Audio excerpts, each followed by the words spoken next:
Hello, I'm Rebecca Painter, and I'm here to read a chapter from my new book, a memoir, Love, Rachel, a daughter's memoir of love, betrayal, and grace.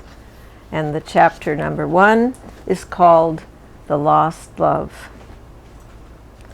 Mommy slipped the last dish into the rack and unplugged the rinse water. Taking a deep breath, she reached into the cupboard and pulled a bag from the box of red rose tea. I watched her from the kitchen table, dangling my 6-year-old legs. Many washings had faded the flowery blouse, tucked into her canvas shorts, keeping white the ankle socks inside her scuffed leather shoes. A nearly invisible hairnet covered her wispy brown curls. Glancing at me, she dropped the tea bag into a mug drying on the rack, poured boiling water from the tea kettle into it, and sighed. I had my play clothes on, with no one to play with. There were no little girls in the neighborhood, and my brother Johnny, a year and a half older, had snuck off with his pals before I could run after them. It was 1953 on the Berry Farm in northwest Washington State, a few miles from Lake Stevens and the town of Marysville. Papa had died unexpectedly. Our mother, a New Zealander he'd married shortly before our country entered the war, was left to run the farm and look after Johnny and me. She'd married the first farm manager she'd hired, but he'd disappeared on a drinking binge. Other than me, Mommy had no family or close friends she could talk to on this side of the Pacific. Fishing out her tea bag, she glanced at me and dropped it into the smallest cup from the rack, half filled it from the tea kettle, and opened the fridge for a bottle of fresh cow's milk with a layer of cream on top. She poured a fair amount into her mug and a drop into the small cup, which she placed before me. "Try it, dear," she said, taking the chair across from me.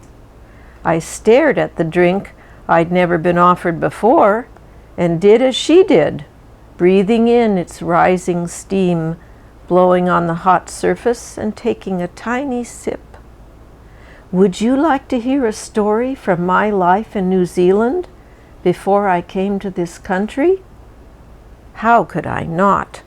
It would be like hearing about part of my own life that I'd missed because I hadn't been born yet. As she warmed her chapped hands around the thick mug, her voice seemed to float in from far away. "Your mother once had a true love, Beck, long before I met your father, but we were separated by the war." Gazing out the window, she tried a real swallow, so I did too. "We used to work together at a large important plant nursery in New Zealand. His name was Douglas Elliot, and he came from an upper-class family." Her eyes settled on the row of fragrant rose bushes she'd traded for a truck bed of raspberry seedlings. To enjoy them better, she'd planted them alongside the row of raspberries closest to the farmhouse. "Your mother's side of the family is descended from Welsh landed gentry." It sounded as though her family was as good, if not better, than my father's, though it would not be recognized as such in this country. "When I was in my 20s, I worked side by side with Douglas for 4 years. He was very shy, but I knew he loved me, and I loved him."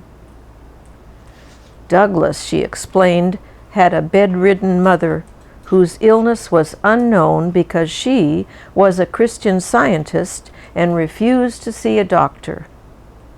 His older brother had left home to work with their father in what sounded like the legal profession. while Douglas stayed and looked after his mother. Evidently, Mrs. Elliot was not at all pleased with her younger son's friendship with his co-worker, Rachel. Mummy said it took him 4 years to get up his nerve to invite her to his home for tea. She recalled walking up a long path lined with trees toward the Elliot residence, where he escorted her into an elegant sitting room. A servant brought in a silver tea service, and when they were alone, he began by saying that he loved her. "I knew he was about to ask me to marry him," Mummy said, looking out the window and taking another deep breath. The rest came out in choppy bits. From what I gathered, at the very moment Douglas began to propose, Mrs. Elliot, whose bedroom was too far away to hear anything, screamed something shocking at her son. My mother didn't say what. The gist, though, was that Douglas obeyed his mother, and his tea time with his guest came to a terrible end. My mother quit working with Douglas and moved to another town, where she became the nurse companion to a wealthy society lady whose family appreciated her nursing skills and her company. Years passed, and so did Mrs. Elliot. Britain declared war on Germany, and the Nazis were about to bomb London, where Douglas had gone to study horticulture at the world-famous Kew Gardens. By then he knew that Mummy had been engaged to another man and was probably already married. Regardless, he wrote to her as Miss Rachel Williams at her parents' address in New Zealand. In case anything happened to him, he wanted her to know that he'd never stopped loving her and would always love her. She cabled him the sad truth that her engagement had been broken. Douglas shot back a cable asking her to marry him.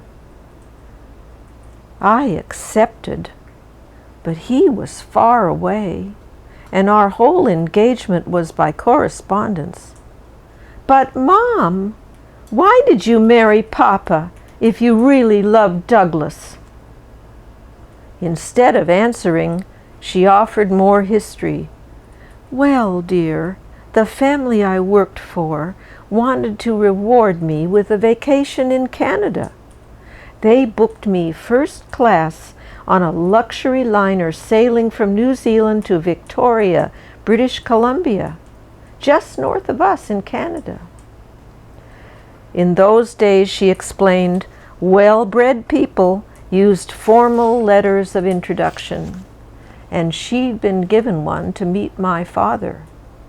Papa was highly regarded among her patient's society friends. One of them was a strange, rich woman who'd consulted with him in Canada and insisted that her friend's nurse should meet him. Papa was much older than Mummy and died from an accident when I was 3. My earliest memories were of people filling up our living room to hear him speak. He and Mr. Barley were co-owners of the Berry Farm and lived in separate houses on the property. They were both theosophists, as were most people who traveled to our place, but it was my father they'd come to see. When I arrived at the Berry Farm," Mom recalled in a different tone, "your father opened the door and shouted, 'Those are the eyes.' He said he'd had visions of a pair of eyes in his dreams, mine, which meant that I was the woman destined to fulfill his life.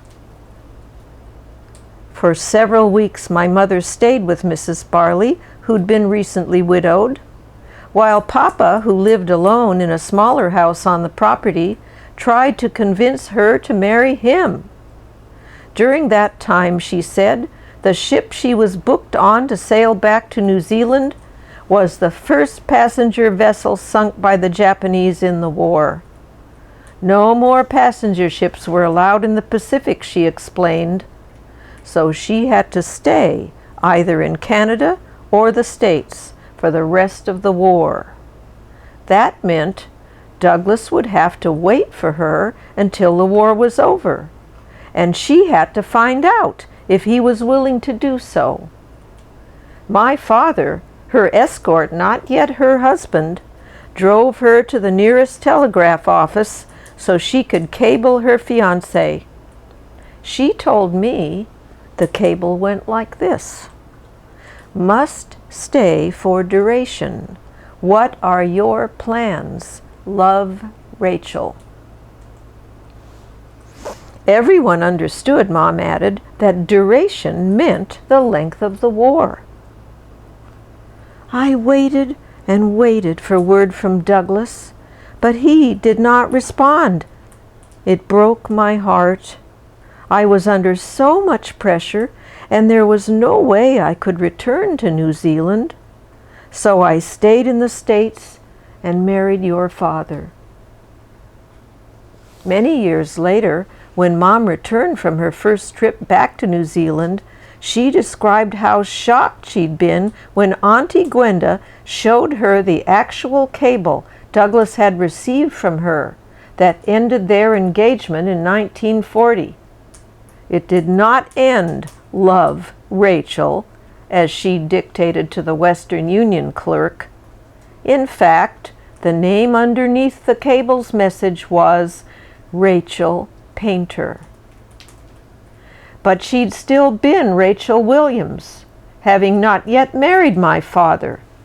Gwenda, who'd always looked up to her sister, confessed that she'd never understood the cruel way Rachel had chosen to inform poor Douglas that she was marrying someone else.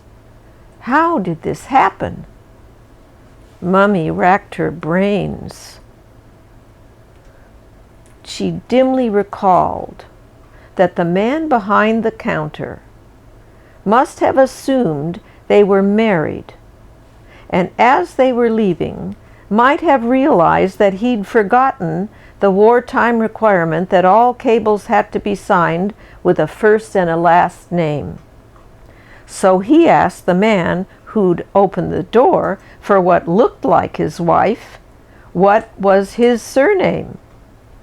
And without checking with his actual customer, the clerk removed Love and inserted Painter after Rachel, so the cable's word count and cost would remain the same.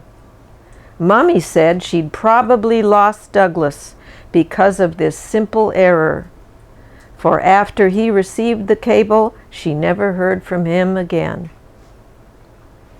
That story haunted my life until after my mother's death. It clouded every aspect of what I believed possible for my own chances to find love. If my far more deserving mother, whom I loved more than anything, could lose the love of her life because of one word switched in a telegram, I could not imagine fate treating me any better. That's it.